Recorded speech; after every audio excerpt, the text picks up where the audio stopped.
What's up, y'all? I'm chatting about, is it safe for pregnancy? It's kind of a important question, for sure. Yep. But it's a question that oftentimes causes mothers a lot of stress and probably steers a lot of women to do things that are, hang on, sissy, probably steers a lot of women to probably not do things that would be beneficial for them out of, worry. Maybe even just fear that because they don't know, because there's no direct answers, or because they've heard some blogger or somebody say that, they shouldn't do it, or it's not safe for pregnancy, or if it's not considered safe for pregnancy. I did a video and I actually had Ashley find it on thewilddoc.com, just find it through the history. And I think it's titled Echinacea and Elderberry, or is Elderberry safe for pregnancy? In infants. And in infants. So, it's unique to me, and I did it in that video, and I discussed the fact that if you look up, is Tylenol safe for pregnancy? Is it safe to take Tylenol while pregnant? Yet Tylenol is literally, it's considered the leading cause of undescended testicles in little boys and decreased long-term testosterone in little boys. So if you're taking Tylenol and you have a little boy in your womb, it's known to cause harm. It's to a percentage of those infants, Right. It's known to increase your risk of infectious disease, illness, or not necessarily illness, but mortality and risks associated with an infection. There's no science that says it's beneficial except for, hey, you don't feel as bad. But honestly, not that I want you to feel bad, but I'd rather you tough it out than lose one of our children, in the future. Absolutely. So there's clear and definite evidence of harm that is caused by Tylenol if taken while pregnant. But it is considered safe while pregnant. Right. And what I see oftentimes is people will say, because there are not studies done on pregnant women with, let's say, one recent question was reishi mushroom. Are medicinal mushrooms safe while pregnant? And if you search it in different places, I think somebody said they sent a link like from WebMD or somewhere like that. And it said you should not take reishi while pregnant. And I'm like, but they cite no evidence for that statement. But yet the evidence of reishi's benefit is a laundry list of conditions, from pulmonary conditions, decreases in infection, infection severity, resolution of infection more rapidly. It's immunomodulatory, meaning it can help balance out the immune system's response to an infection. It helps to lower the oxidative stress during an infection. There's anti-cancer properties to it. The laundry list of benefits is amazing. But because there's never been a scientific study done on pregnant women, they say don't take it. Right. But yet nobody's sitting there saying don't eat a portobello mushroom while pregnant. There's no studies on portobello mushrooms eaten while pregnant. What's up, Taylor? Hey. So if you think about that, it's been used for millennial, like the millennium. I think it's real. I don't know where millennium, you're going with that. like 1,000 years. It's been used for thousands of years. Thousands of years. I should have just said it there. I thought it was real cool, but saying millennial, and then I'm like, wait, that's like a group of people, millennials. Yeah, right. A lot of the millennials probably need to take a little bit more reishi, and I think lion's mane would probably help them. But I think I'm probably a millennial. Okay. Anyways. Keep it together. But here's the reality. Portobello, white button mushrooms, edible mushrooms, shiitake mushrooms, all these edible mushrooms, they're considered foods. And that's what the science considers reishi mushroom is a food supplement. It's literally something that could be a food, like elderberry can be a food. It can be a wine, a pie, a jam, a jelly, all those things. And it's as safe as food. Yeah. Now, if you're somebody that has an allergic reaction to peanuts aren't safe for you. Right. So if you have an allergic reaction to mushrooms aren't safe for you. Right. If you have an allergic reaction to elderberry, which I don't think I've ever personally heard, except for I think one person messaged me one time that they had allergies to I think I'm technically to the bark. I think it was sensitive to the plant. Bark. Yeah. Which actually the bark, the leaves, and things like that can be toxic. Right. So kind of like pokeweed can be toxic when the plant leaves and stem and berries become purple. Right. When it's green, it can be used in things like poke salad, and you can basically make and eat it. Prepare it. So well, okay, so don't mean to cut you off here. Go ahead. But we have Do it anyways. not a lot of time today.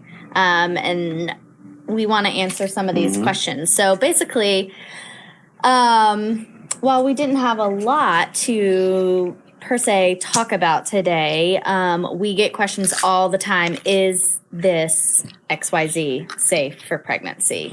And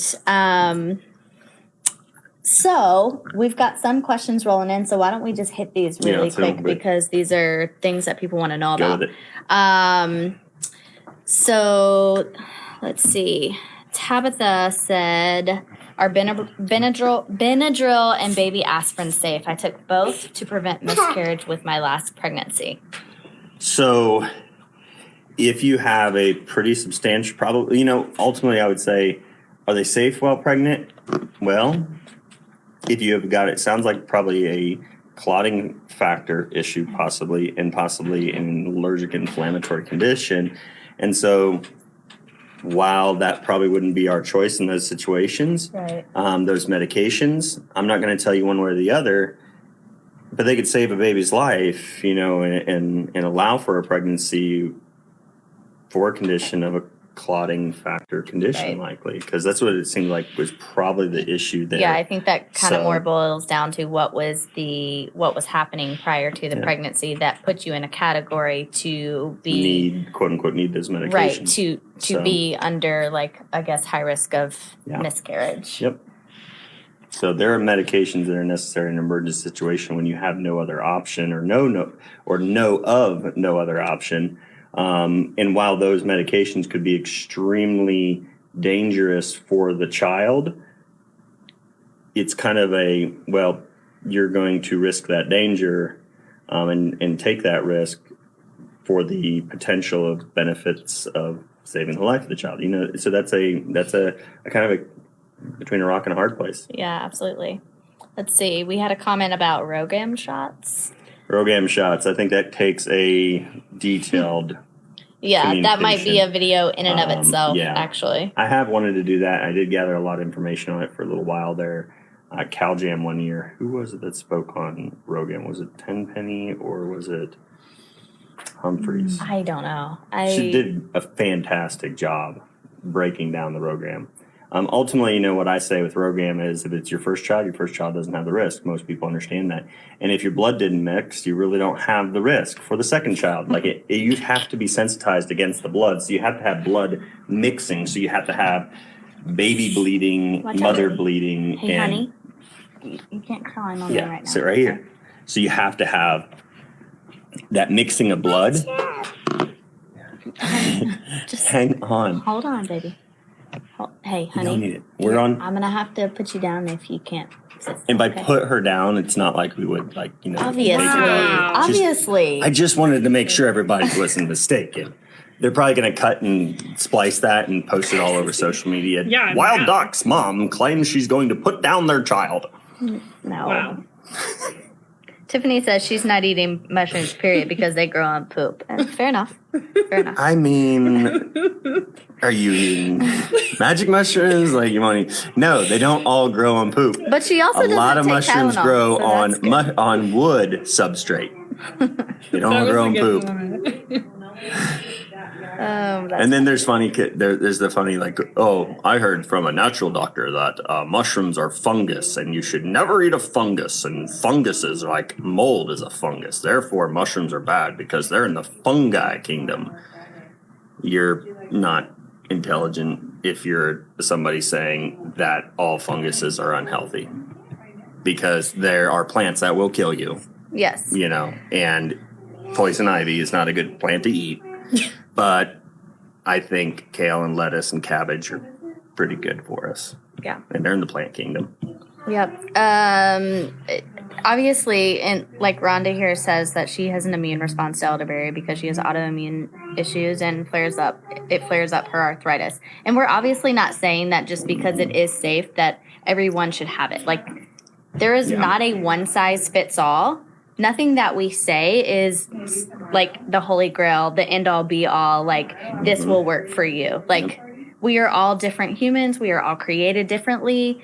We all have gone through different things throughout our life that creates different responses, whether positive or negative. And you need to have some sort of discernment over your body, and you need to be, working with a practitioner whenever you're deciding these things. And disclaimer. And you also need to realize that sometimes that inflammatory response may be necessary to clear the virus from your joint tissue. Yeah, it's true. Things like Lyme's disease can attack the joint tissue, get in there, and when you strengthen the immune system, when you support the natural immune response, which necessitates to clear a viral or bacterial or a spirochete infection from tissues, you need inflammation. Inflammation is what your body's immune system uses to kill off those pathogens.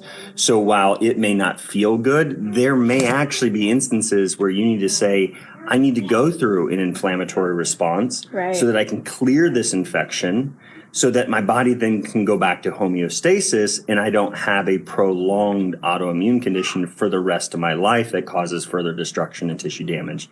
So, I mean, that's something that I'm dealing with right now. And you post surgery. You balance the inflammatory and anti-inflammatory immune response. Like, if you can work to balance it through taking those, there is times you need to have an inflammatory response to clear an infection.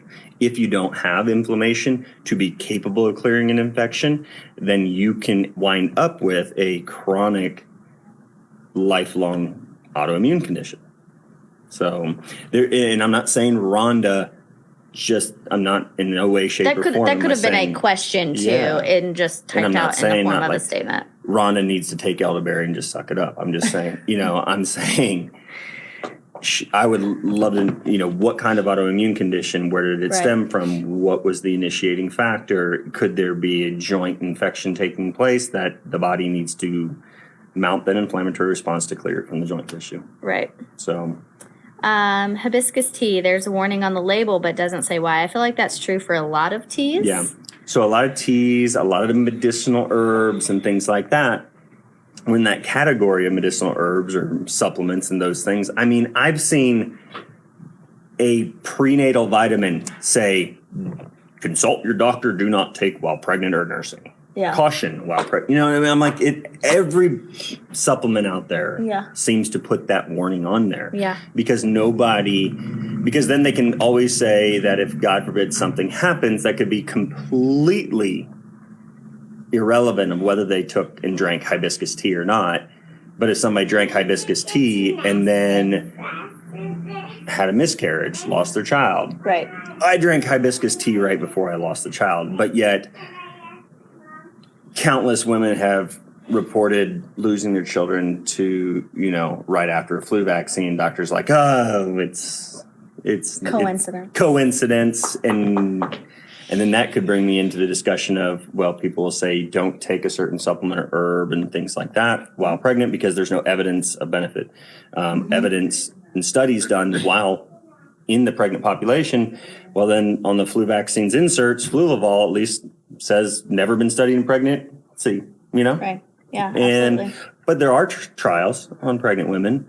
In Africa, they're funded by the Gates. Let's just say this. Nobody is going, if you are pregnant, you are not going to line up for some sort of study that you're not sure if it's going to have an effect on your baby, okay? I know no woman that's going to do that. That is why they have all these warnings, because they don't know. I bet you they could find women right now being like, I'll take the COVID vaccine to prove that it's safe during pregnancy. They'll up the ante from 1,500 to 3,000. Like Neil Armstrong and landing on the moon if I take the vaccine first. And I pave the way for more mothers to take the vaccine. That's very true. But I'm just saying that is kind of, that kind of flows into the whole like pregnancy, not safe during pregnancy because there is nothing to show for it. There's no negative or positive to show for it.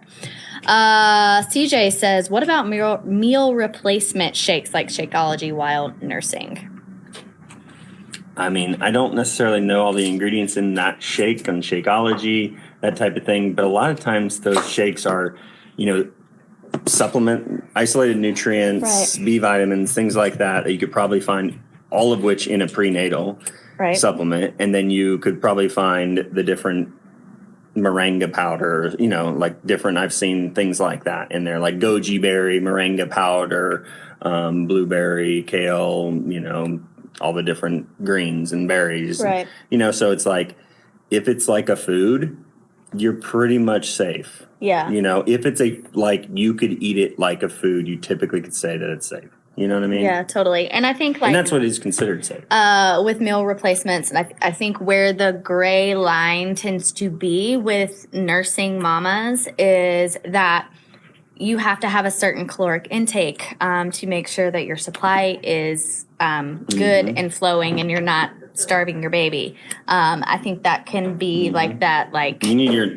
I've never dieted during the beginning of postpartum whenever I'm nursing a baby. Like, my body is trying to feed a child, sustain a life, and I just make sure that I'm eating healthy fats, healthy in general, so that way my baby is getting all the nutrients it needs. Now, if you do prolonged nursing and, you're 2 years in, 3 years in, and you're like, okay, I gotta lose some lbs, then making sure you're already your supply is probably plummeted a little bit. Your baby is not fully relying on your milk, and so it's easier to kind of do some things. Yeah, the worst thing you'd want to do is go in a caloric deficit in which then your body's innate intelligence, the design of your body says I'm in a starvation mode, and so if we're in a famine, I've got to cut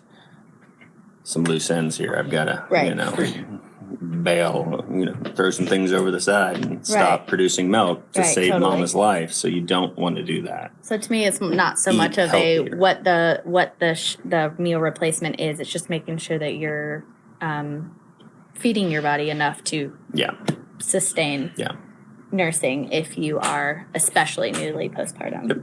Exactly. Probably have time for one more question. Time for one more question. A combo, the oregano oil and colloidal silver? Yeah, I think I was just about to say that one was a good one. What about oregano oil or colloidal silver if you're feeling ill during pregnancy?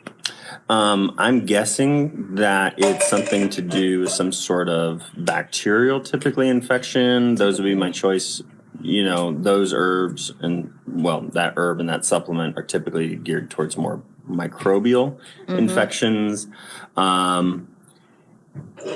If I had to, so what I would say is, because Facebook and, social media, you can't give recommendations and things like that. I don't want anybody, and so this is not a recommendation. This is just a thought I'm sharing. What I would say is, for our family, we could easily say, before we would go the, a antibiotic drug route, I would be okay with her taking, oregano oil. Because again, oregano oil will be more concentrated. We may do a little bit lower dosage. We may do heavy duty doses. And again, it depends on what is the quote unquote infection going on, if that's what you're taking it for. But I wouldn't be afraid for you to eat, spaghetti sauce with oregano in it. Right. And pour in a little extra oregano. Right. You know what I mean? On some spaghetti squash, of course. No gluten, a gluten-free spaghetti squash. Make sure the squash is gluten-free, just so you know. I love how they put gluten-free stickers on everything nowadays. It's this is a fruit. It doesn't have gluten in it anyways, unless they injected it. You're why did they have to label gluten-free? So she made the comment also, I was thinking organic essential oil, and I mean, personally, why are you using that? We don't use essential oils. We don't ingest essential oils directly, unless you're using it for a specific reason for a time period. Otherwise, ingestion of essential oils to me is you can screw up your flora. You can screw up your flora. Which, So- I mean, I feel like that's happening a lot right now, but that's a whole nother can of worms. But Topical. It's topical. topical is Yeah, fine. not an issue there. Not- typically. yeah. Yeah. But also too, like with As long as you're not millennial- like bathing in it and like pouring the whole bottle on your body and like rubbing it, and then Everywhere. you might absorb a little too much. Yeah. Somehow. Yeah. Yeah, but I mean, I do think that there's so many things that you can do for like antiviral, antibacterial that are not invasive or intrusive, or what's the word that I'm looking for? Like super overpowering. Yeah. Like I feel like oil of oregano is pretty It's a some strong potent one. stuff. Yeah. And there might be some I mean, it's more one of the- gentle options. I think Taylor, you available. did a paper on that, didn't you? On oil of oregano and science paper and like culturing bacteria. Stronger, It was stronger than than bleach. bleach as an antimicrobial. Yeah. So pretty Yeah. strong stuff. Pretty cool oregano stuff that is. God created, isn't it? Yeah. That's better than what man can create. We just need to know what it is and how to use it. What time we got? Well, they're going to be here in 5 minutes. They're going to be here in 5 minutes, and I just totally lost my. We can There either it keep is. chatting and answer questions, and as soon as they knock on the door, we'll Yeah, totally. run. So, quick other I'm questions? struggling hard to eat and make enough milk for my 5-month-old. Yeah, I was just trying to find that, and I lost it. Struggling. So, wait. Hard to eat and make enough milk for my 5-month-old. But she's responding to a question. Gotcha. Trying to look for the reference of what she's responding Yeah, to. I used Lady Boss protein shake because I had issues not eating a lot while breastfeeding. So, which I guess is what that's Pertaining to. yeah, Gotcha. yeah, and that's supplementing in order to make sure that you are producing enough is definitely like some people have to really up it. Yeah. Some people don't. Everybody's body is different. Everybody's milk supply, the way that their body Yeah. produces the milk is different. I've never had a supply issue, but other women do, and it's like everything their body has to make enough. Yeah. So I think that's definitely like a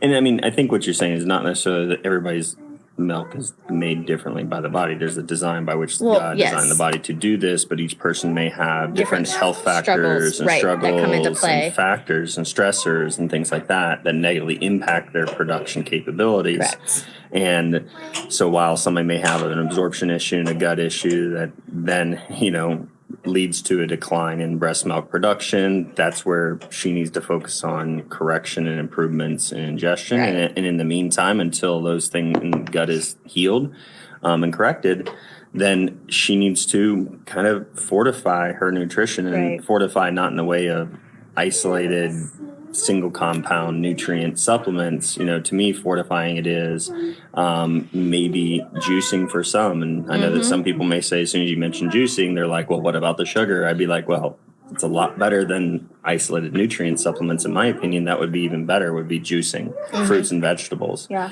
But even if you're making a whole smoothie, fruit and vegetable type drinks and things like that, aiding in digestion, it's just kind of like you're supercharging the intake so that you get enough. If you absorb 10% of what you consume, well, then consume whatever that 10 times more nutrient dense foods Yeah. than somebody else, and then you get to your 100% type of thing. There's a really great book out there called,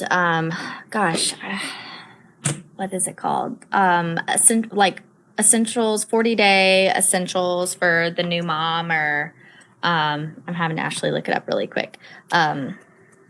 It is a really cool book. It has like a lot of different like self-care things for mom, but it also has a lot of really great nutrient dense recipes, like some bone broths and if you're going to make bone Lots of broth, do things. not make bone broth out of Yes. non-organic. The First 40 Days, The Essential Art of Nice. Nourishing the New Mother. And it is a really cool book. You can get it on Amazon for $22. Nice. And the reality, like I We'll was going link to say it. about bone broth is organic for sure, but bone absorbs lead very efficiently, and that's where a lot of times lead in our bodies is stored is within the bone. Yeah. Because of its mimicking of basically like calcium. So the problem with that though is bone broths, especially those that are non-organic, Yeah. that are in cans and everything else, are gonna have higher lead content, and that's not good for the nervous system developing baby's nervous system. So Yeah. the bone broths, your beef broths, you're making your stuff out of.